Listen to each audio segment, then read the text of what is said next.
Welcome to the Theatre Royal Drury Lane, where we're here in a state of high excitement. Yes, the new Landscape Artist of the Year, Tom Voyce's £10,000 commission is to be unveiled here at London's oldest working theatre. It's a view from the Jamaican home of this man, one of our greatest playwrights, the multi-talented Noel Coward. On his return from the Caribbean, Tom has spent the last 6 weeks working on his landscape painting, and tonight we see the fruits of his labour. Oh, those were glorious days, weren't they? Which days were those? When you could smoke indoors.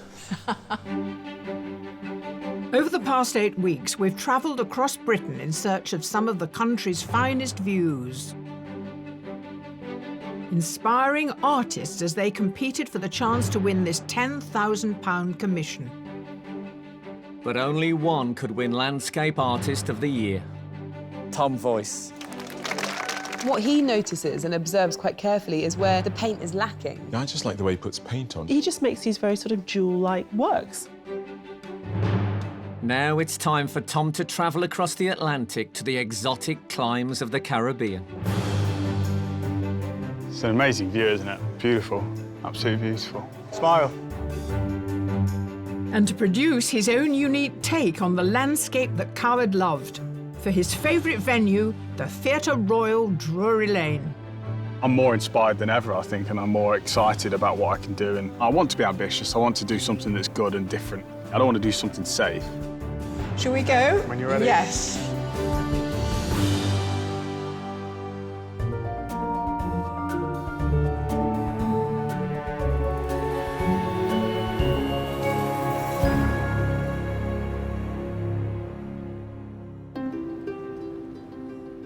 I just can't believe what's happened.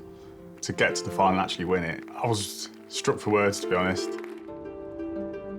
Jamaica's famous for lots of things, you know, rum and reggae music. So for me, it's quite an exotic location. I've never been anywhere like that before. I'm on the kind of crest of a wave at the minute, and I want to just keep it going and see what happens. Before Tom sets off to the Caribbean, he's come to the Theatre Royal Drury Lane to see where his painting will hang.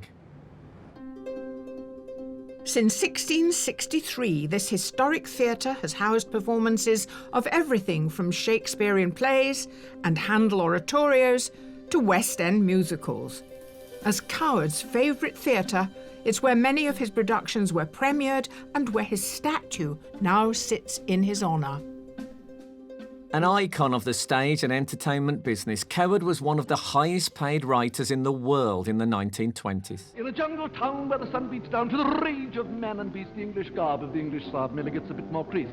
In Bangkok at 12 o'clock they foam at the mouth and run, but mad dogs and Englishmen go out to the midday sun. His character and wit brought an extraordinary number of films, songs and plays to life. Tom is here to find out more about the commission with the theatre's art advisor, Simon Thurley. Hi. Hello. Welcome to Drury Lane. Thank you, Simon. So here's the great man himself, in characteristic pose, cigarette in hand. Of course. And of course, you know, everyone knows him as a playwright and a singer, but he was also a painter, and in his hideaway in Jamaica, that's what he did half the day, he painted. As an amateur artist, Noel Coward's vibrant paintings of vivid seascapes and local Jamaican scenes only came into the public eye after his death. What sort of thing are you looking for in a commission, then, for Noel Coward? What we would like you to do is go to Jamaica. We'd like you to try and capture some of that Jamaican colour and light, exactly what Noel Coward was interested in, and bring something back here that we can hang on the wall. So any sort of size or scale, maybe? We have massive spaces, great big staircases, but we also, you'd be pleased to hear, have some intimate spaces as well. But all of the paintings here, you know, have a sort of element of theatricality. So we don't know where we'd put your painting. We need to kind of see what it is before. But we want it to somehow have some sort of resonance with this great theatre.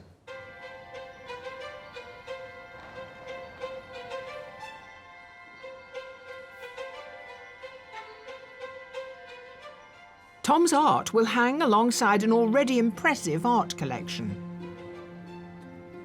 The The grand staircase and central rotunda are lined with theatrical scenes and statues of famous theatre names.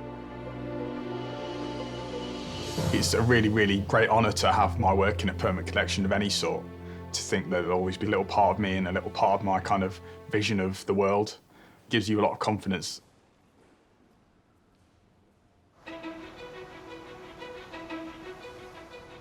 Tom's journey through the competition has seen him consistently impress.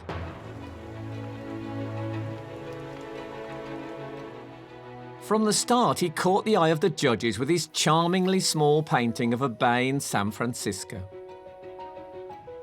I think what's clever is that he's taken the work of a particular artist, Richard Diebenkorn. He's adopted a number of his stylistic tropes and he's made them very, very much his own. And the depth of field that they get in it in such a small little space is absolutely beautiful. In his heat at Worm's Head in South Wales, Tom battled against the elements. The weather was atrocious, so that was quite hard. I'd slept in a tent the night before with my mate and we didn't get any sleep. But his unconventional way of working on 4 paintings at once paid off as he picked one the judges liked best. I just like the way he puts paint on. You know, we often hear that artists have problems putting in paint where there's not much going on, and he's put that in an interesting way. Tom Voyce. I didn't expect to get anywhere in it. I was just enjoying the moment. Looking back now, it seems like so long ago, but it was great. In the semi-final, Tom's take on the lavender fields in Kent impressed the judges. I think the lavender's very believable, and I love the little townscape in the background. Everything that day kind of worked for me. I had structure in the landscape, there was nice colour with the lavender fields, there was all sorts of nice things going on. Tom Voyce. It was a shock, of course, getting to the final from the semis. It's probably my favourite one out of the pieces I've done. During the final at Winkworth Arboretum in Surrey, Tom was up against 2 very different artists, and he started to feel the pressure. It's not going as I picture it in my head. I don't know if that's just me stressing or if it's just... I don't know. But also taking into account his commission of Kilchurn Castle in Scotland, the judges were delighted to award the ultimate prize to Tom. He's found rhythms that sort of emanate from the boathouse and sort of like fragment. I think that's just a fantastic piece of painting today. The Sky Arts Landscape Artist of the Year is Tom Voyce. I feel like I've learned a lot and I feel like I've grown as a painter, and hopefully that's one of the reasons why I've won is because the judges. Maybe they've seen a versatility in me that I wasn't too much aware of before. I'm quite proud of myself, really, that I've been able to show that. Tom puts paint down in such an interesting way that I know I'm not going to get anything cliché or touristy about Jamaica. He'll find those great passages of light. He'll take his great colour palette with him. And I think he's really going to progress and develop as an artist by going to Jamaica. I was expecting to be teaching lessons tomorrow morning. The fact that I'm going to the Caribbean to do a commission painting's just blown my mind, really. Jamaica, with its breathtaking coastlines and tropical forests, is where Tom will spend 3 days retracing Coward's artistic life here and observing the landscape to give inspiration to his final artwork. Everything feels vibrant. There's lots of colours you're kind of bombarded with. Yeah, beautiful. Absolutely beautiful. Coward himself was taken aback by the island's beauty when he arrived in 1944, writing in his diary, "My first view of Jamaica was from an altitude of about 8,000 feet. The morning was cloudless, those green hills and blue mountains rising out of the sea." The warmth of the climate and the free-spirited, laid-back life on Jamaica was a welcome contrast to Coward's life on stage in busy London and New York. Before Tom starts work on recreating the view from Coward's Jamaican home, he's come to find out a little more about the man himself. When Noel Coward first visited the island, he stayed here at GoldenEye, where his friend Ian Fleming wrote the famous Bond novels. Tom's visiting the house, now owned by Chris Blackwell, who signed Bob Marley and set up Island Records. Hello, Chris. Hi, Tom. Welcome. Thank you, nice to meet you. Welcome to GoldenEye. Thank you very much. Chris grew up on the island and as a teenager knew Noel Coward. This picture is my mother, Sean Connery, and Noel Coward. And that picture looks like it's taken at Noel Coward's house, early '62, when they were filming Dr. No, the first film.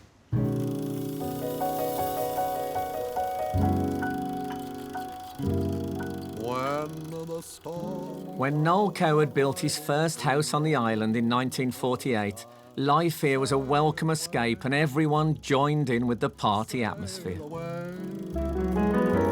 When the love light is fading in your sweetheart's eye, sail away. This is Charlie Chaplin and my mother. During this time then, did this whole area have a real vibe of kind of celebrity? Did it have that essence of being the place to be, do you think? A lot of well-known people in the arts and theatre and movies would come and visit Noel Coward, so he was really like a beacon. Everybody we see here, everybody called him master. Really? He was like a god. He was an incredibly funny man, very, very witty, very sharp wit. If you happened to say anything stupid, he'd be crucified by it, you know, but with humour. Yeah. Really a brilliant man. I think that's this sense of history with the type of people that came here. It's quite special, actually. I couldn't have imagined ever coming to a place like this, so thank you. Wow, it's great. Got to come back. Yeah, of course, I'd love to. Thank you. Tom plans to spend the next few days making some preparatory studies of Jamaica. He'll start with the grounds of Fleming's house, GoldenEye, and a view that Coward himself painted. The sunken garden overlooking the sea is one of Noel Coward's earliest paintings of Jamaica. It's quite colourful. There's a lot of bold, vivid colours in there, which Coward liked to use quite a lot. What really stands out to me is that big sky. That's definitely something I would like to try and recreate somehow. I think when you walk out onto the sunken garden straight away, there's this kind of extreme contrast with this white marble sort of frame that you've got, and then the beautiful kind of emerald sea and the beautiful bright greens that are around. There's lots of colours you're kind of bombarded with. That's something I'm quite keen on trying to explore and whack down with paint.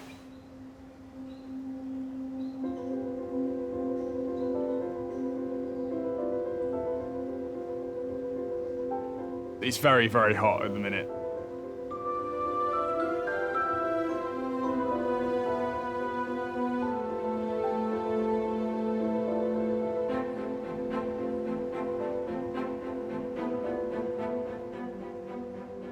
Tom's first problem is what to include in his final frame. There's a few things that I have removed. This big pot here is quite ugly and horrible for me. It would really dominate things. It would be like a big brown grey blob right in the composition, so I've just sort of moved that. I would physically move it if I was allowed, but I don't want to test anyone's patience, really.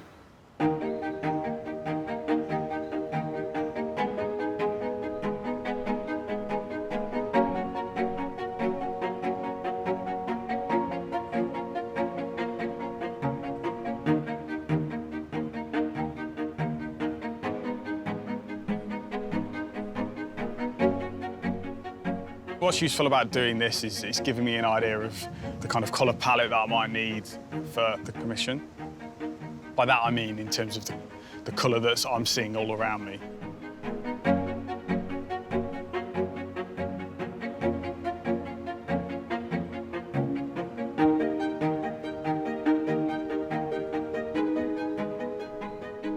Having experienced the colour world that inspired Noel Coward, the challenge is set for Tom to create a worthy final piece that will hang in central London's Theatre Royal, Drury Lane. I'm more inspired than ever, I think, and I'm more excited about what I can do, and I just hope that I can keep this kind of tempo up for the commission.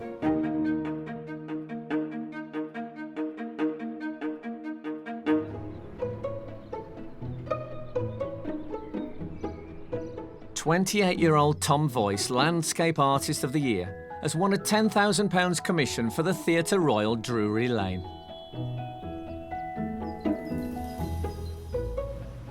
In his day-to-day life, he works as an art teacher and lives with his girlfriend Jess in Burton-on-Trent. I was absolutely gobsmacked, amazed, so happy for him and so delighted that he'd actually won the competition. It's not just a hobby for him, I guess, it's part of something he would like to take further and a career that he'd like to develop further, and hopefully he can now. Fingers crossed. Tom studied fine art at university. Since graduating 3 years ago, he set up a studio in his parents' shed. There's not a lot of room in here. I usually stand up as well because I'd like to work standing up on sort of a high desk. I've never really properly painted until I finished my A-levels, but I've always drawn since I was a kid. It was always something I think my parents got me to do to keep me quiet. I guess my styles are kind of, it's kind of semi-abstract landscapes. Working thinly allows paint and marks to be quite, there's a sense of urgency about it and a sense of expression. It is a painting, it's not a photograph, it's not an exact representation of a place, it's the essence of it.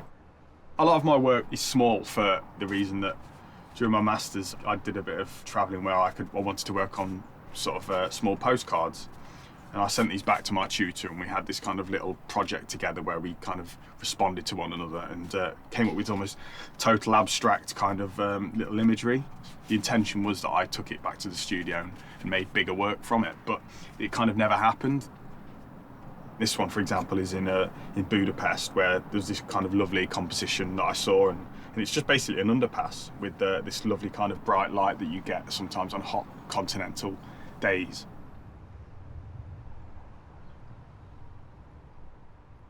We are exceedingly proud parents. I think that doesn't really demonstrate it enough.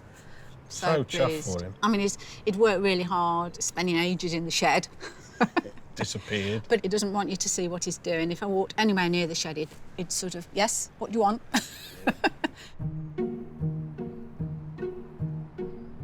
One nice thing, a lot of them are quite small, so you can do a little series of them. We put them on the wall and they tend to disappear. So... Yeah. You know. So I've sold that one. Or, yeah, that's gone. Oh, well, I've sent that one off somewhere. Oh, right. And often it's the ones I particularly like, and I say, oh, I really like that one. You'll have to do it again for me. Yes, I will, but I'm still waiting. As well as creating his own art, Tom teaches others at a secondary school near his home. So let these marks really kind of take you on a little journey, yeah? Some of you have got this foreground, you might just want to carry it on into the foreground. None of them were ever told that I was entered the competition now. I've tried to keep it a secret, but it has come out to one or two. And I'm not too sure what the impact of that has been. So again, don't be too tight with it, be quite expressive. Very proud he won because there's so many people that applied and my teacher won. It's really cool. I like how it looks now, to be honest. But I like all that at the top. It's nice and it's very expressive. It's what we're after. Yeah. Tom is a practicing artist, and very often you don't get that today. And it's just so good to see the passion he's got for this subject, passion for his painting, passion for art, and it comes through in his teaching. The sky's on fire. I hope Tom, although he's won the competition, I hope he stays around. I don't want him to go. I want to keep him. I think winning this competition is never something I'd ever imagined would happen. I'd love to be able to exhibit work or to be able to make new work, bigger work, or work about new locations. That would be an ideal scenario for me and something I would really relish doing.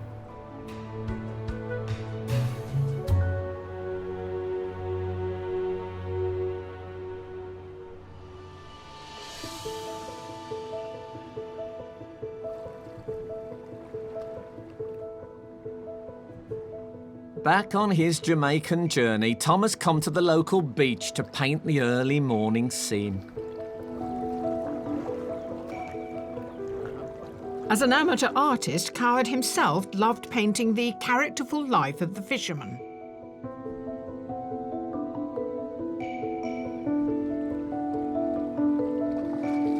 Keen to capture some of the vibrancy and colour apparent in Coward's paintings, Tom's joining fellow artists Sean Reed and Mabusha Dennis, who often paint here and sell their work locally.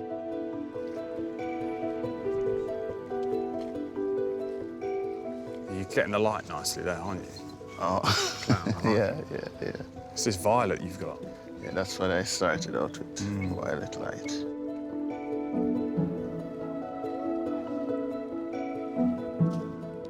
So one thing I've noticed, which I guess you guys get used to, is how hot it can be.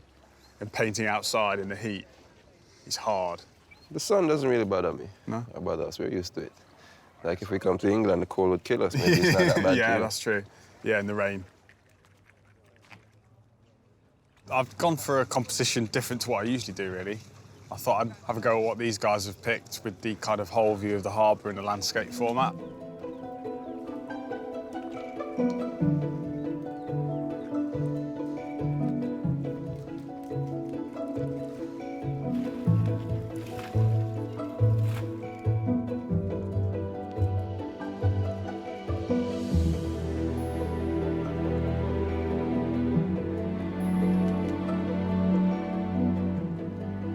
That's cool. Wow. Yeah, that's amazing. I mean, it's not realistic, but it has such a nice... I don't like too realistic for me. Yeah. I like to get a kind of sense of it, you know, not exact.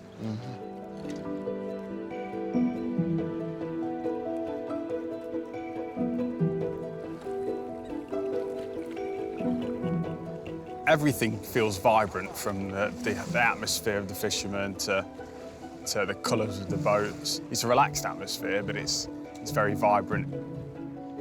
It's so drastically different to back home, and I think my work's kind of maybe showing that a little bit, hopefully. And that's what I'd ideally like to do, is to have it show that vibrancy and colour.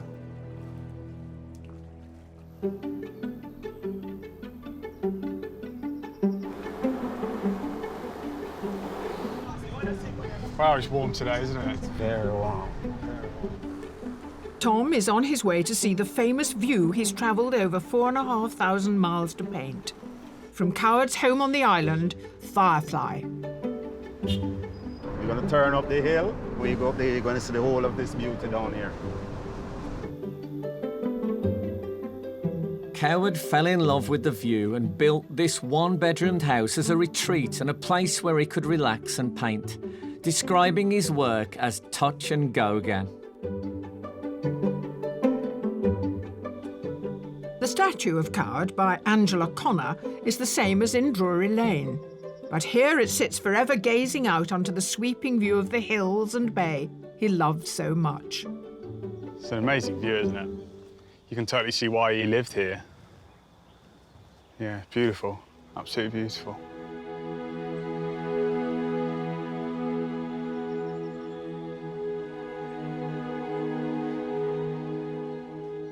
To find out more about Coward's love of this particular landscape, Tom is meeting Jeffrey Johnson, Coward's American manager and friend.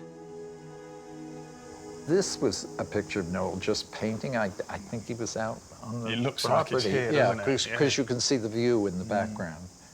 And that was that very first visit. That's me. I don't know. I was wandering around. It was the early 60s. It was the early 60s. I was probably in my early 30s, or maybe late 20s. I don't know. So what can you tell me about Noel Coward's relationship with painting and with art? Well, he particularly liked painting in Jamaica because it was so colorful, and he just liked the atmosphere here. It was very relaxed. He had a really rich palette here. He loved colors and the whole life, the rhythm of the life here.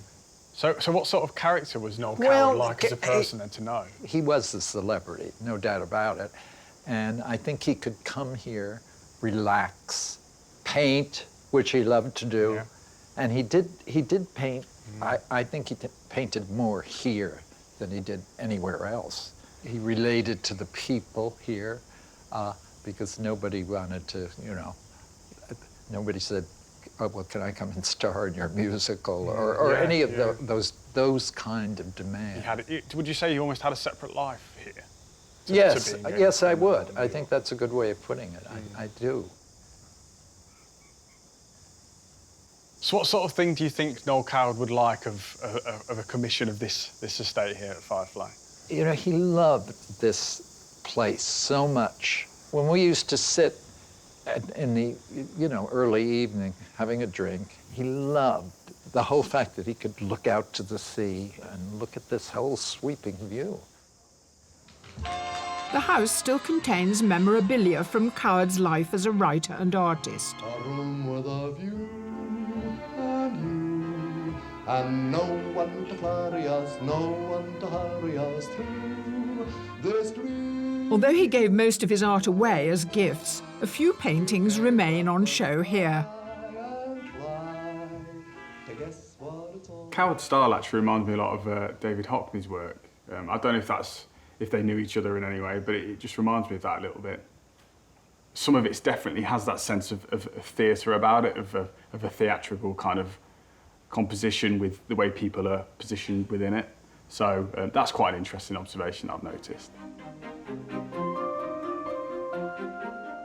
But it's Coward's depiction of the view Tom is here to paint that really draws him in. He's enjoyed the painting, you can kind of tell that. And there's some lovely marks at the bottom. It was painted in 1949 when Coward's career had taken a dip, and painting here provided much-needed consolation. Looking at it, it seems a lot more rural than what I'm seeing now. Maybe it's changed in 60, 70 years, but so he seems to have added these trees, which, looking from the same viewpoint, I can't quite see. You definitely get a sense of the peninsula and of the mountains and of the kind of headlands here.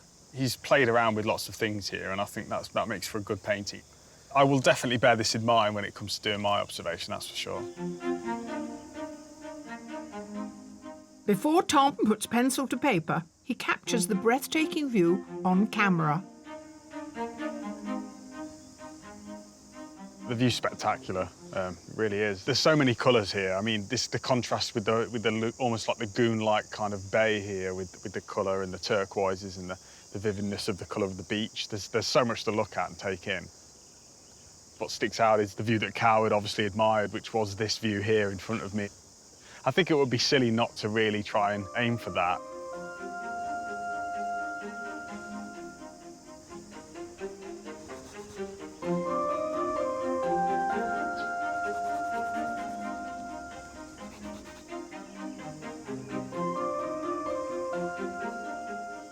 Trying to do some drawings at the minute to get an idea of what it is I'm going to do. Maybe different heights of the horizon line to decide which one to go with.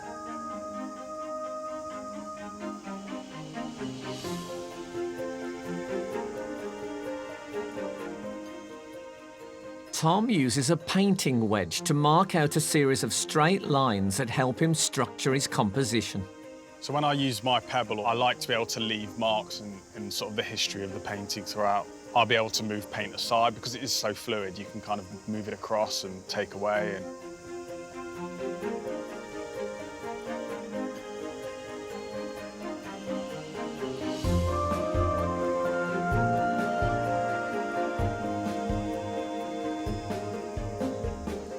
I'm using the colours that I can see, really. So I see a lot of kind of contrast between this kind of really light green, kind of almost like a sickly green in the foreground, and then in the background there's the really dark, diffused greens.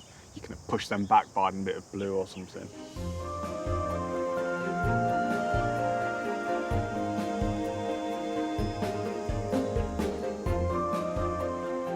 Tom has just one more day on the island to gather all he needs to start his final painting for the Theatre Royal, Drury Lane. I want to be ambitious. I want to do something that's good and different and hopefully pleases the people who've commissioned the painting. I don't want to do something safe.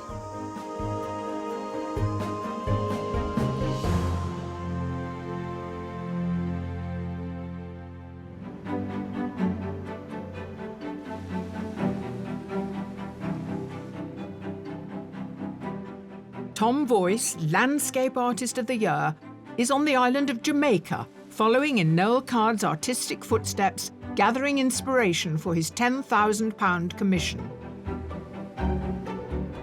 Today, Tom's come to Port Maria, the local town, to try his hand with a few sketches. Coward loved painting scenes from Jamaican life with all its colour and charm. He wrote in his diary, "I'm just painting hundreds and hundreds of people on beaches and in markets. My present masterpiece has 170, and it isn't even half done."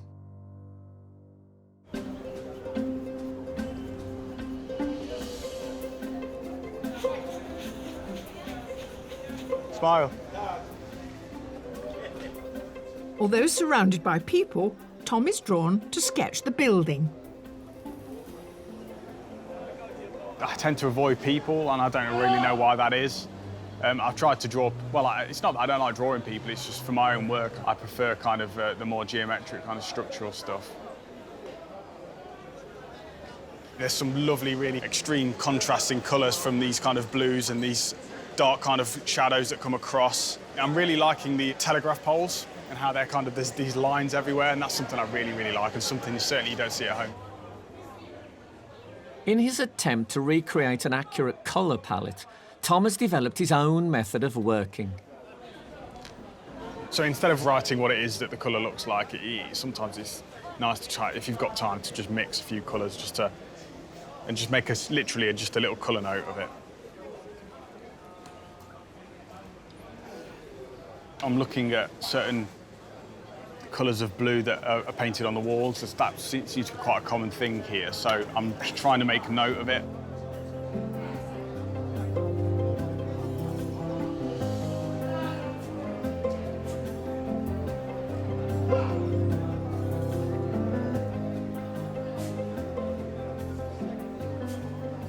I guess what I'd try and like to try and achieve from some of my pictures are a sense of where they are, but at the same time, I don't want them to be figurative. I want them to have almost an essence of the place.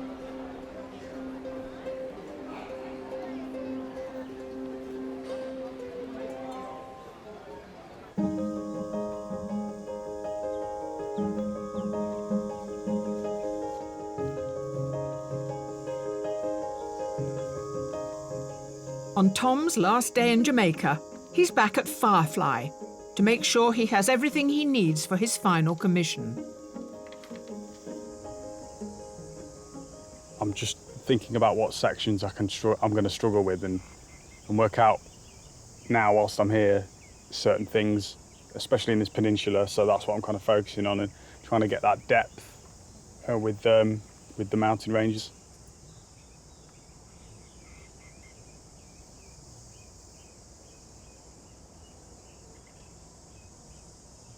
Now I've been here for a little while, I am kind of getting used to the colours and the vibrancy.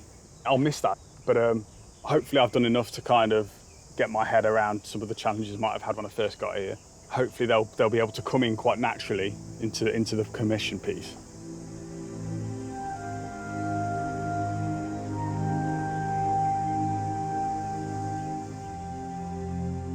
Noel Coward died in 1973, having written 50 plays, 600 songs and painted over 70 works of art. He's buried here at Firefly, alongside the landscape that brought him so much happiness. I guess what I've taken from being here and from getting to know a bit about Noel Coward is that I can understand totally why he loved this place, and I'd really love to take a little piece of it and take it back to do the commission, and hopefully that will all bring it all to life as such.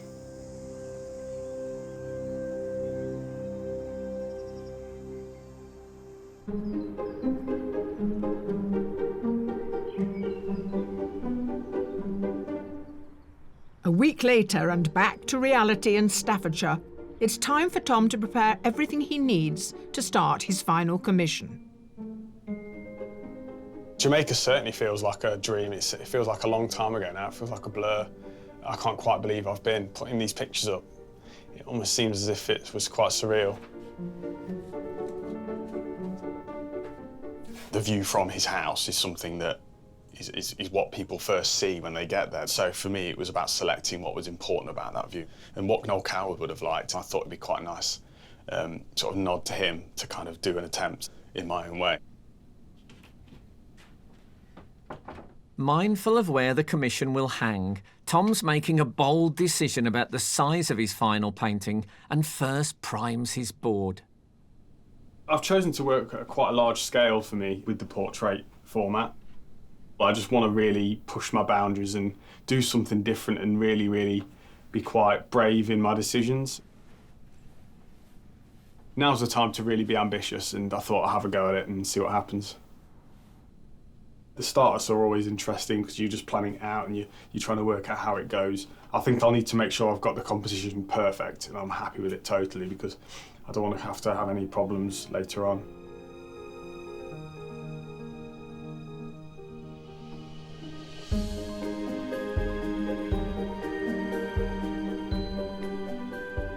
I think the beauty of using oil paint is that because it's so wet and it stays wet for a long time, you can apply it and take it off. So at these stages, I'm sort of almost taking as much off as I'm putting on.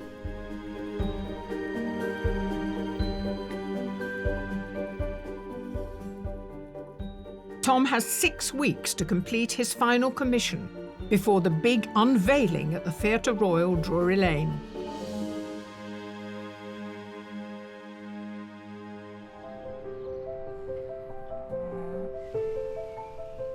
Landscape Artist of the Year Tom Voyce has been working on his commission for the Theatre Royal, Drury Lane, of the view from Noel Coward's Jamaican home. Working with a photograph often comes with its own difficulties. I'm struggling with a few things, one of them being this kind of distant coastline and the lack of detail I've got in the photographs. I can't very easily transport myself back to Jamaica, so I'm having to kind of use a bit of artistic license to kind of try and work out what's going on. This foreground, I'm quite happy with at the moment because it's meant to be quite vibrant and lively, so I'm quite enjoying this bit. It's just about making sure the marks themselves are quite gestural and interesting in their own way. So I need to make sure, again, I'm not fiddling away, and when it's done, it's done. I need to make sure that I'm thinking carefully about when to leave it and when to take things away and when to put things on.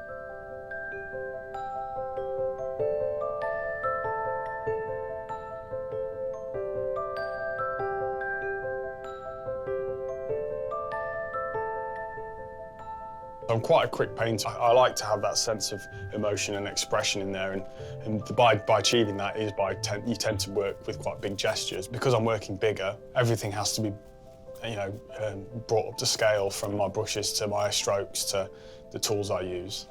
Hopefully it will kind of come together with the same kind of energy and liveliness that the smaller ones have.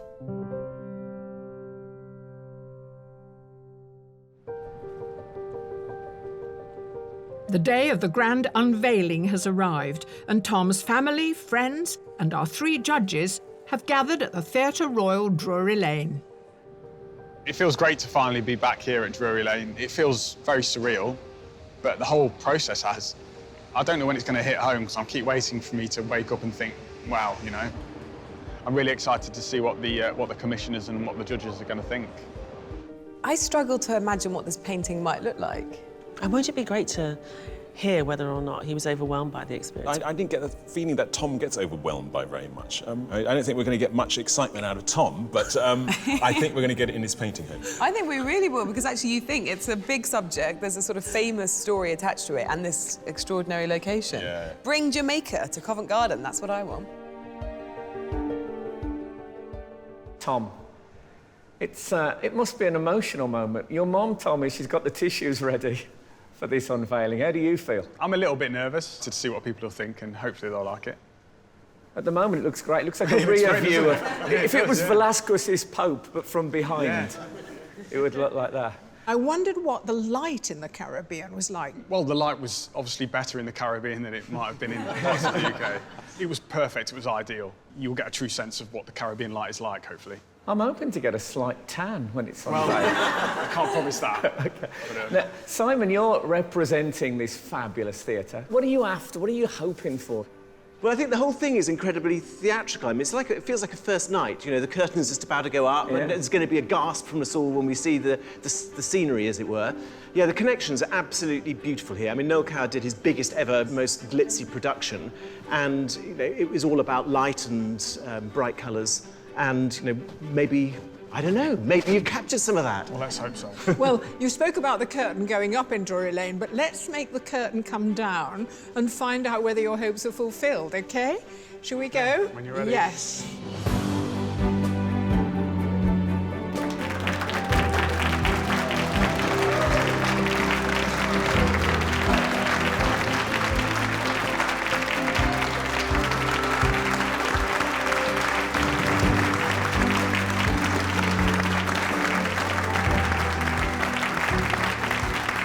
Well, that's some view. Is that me, or can you smell coconuts? Simon, come on, what do you think? I think it's absolutely amazing. I think that the colours are, as I sort of hoped, really, and they're incredibly vivid. I love the way you've captured the sort of two-tonality of the sea there. You've got that very sort of azure, and it goes into the darker colours. I think that's lovely. I'm just so delighted for Tom because I think he's delivered us a really great piece of painting. It's like the opening credits of a movie. It's very cinematic. It looks really good. I think he's really captured it on a human scale. He's somehow reduced it, so you actually feel as if you're sitting in Noel Coward's chair, sort of looking at that view with his own eyes. It's beautiful, it's surprising. The luminosity he's got. It's got this fantastic exotic tropicalism that, of course, Noel Coward's house is set in, so he's ticked all the boxes. You manage to get a complexity in it, I think, that actually holds you for longer. So there's always something new that you're encountering, be it either sort of chopping into the trees or suddenly this little bit of the town where you're sort of dropping in your own narrative because you can imagine the heat and the light and the... That's so well rendered as well, I just love it. It's so unrendered, which is brilliant. That's what my big fear was just overworking it. Yeah, no, because I had... it's really kind of like this big, fresh, vertical sweep and you're there. It's great. Well, I think it's lovely. I mean, I've had a chance to look at it properly now, and I think it makes such nice connections, and it's so colourful and it's so lively, and it sort of takes you out of yourself, takes you to another place, takes you to another world. I mean, it really is literally another world from the centre of London. I'm a little overwhelmed, actually. I can't quite believe it's come to the end, and the end has been, is this right now, me here in Drury Lane with my final commission piece. It's insane. I've not stopped painting since I finished the commission, so that must be a good sign, you know. It's definitely lit a light inside of me, and it's one I hope to keep going with and push further on and see what can happen.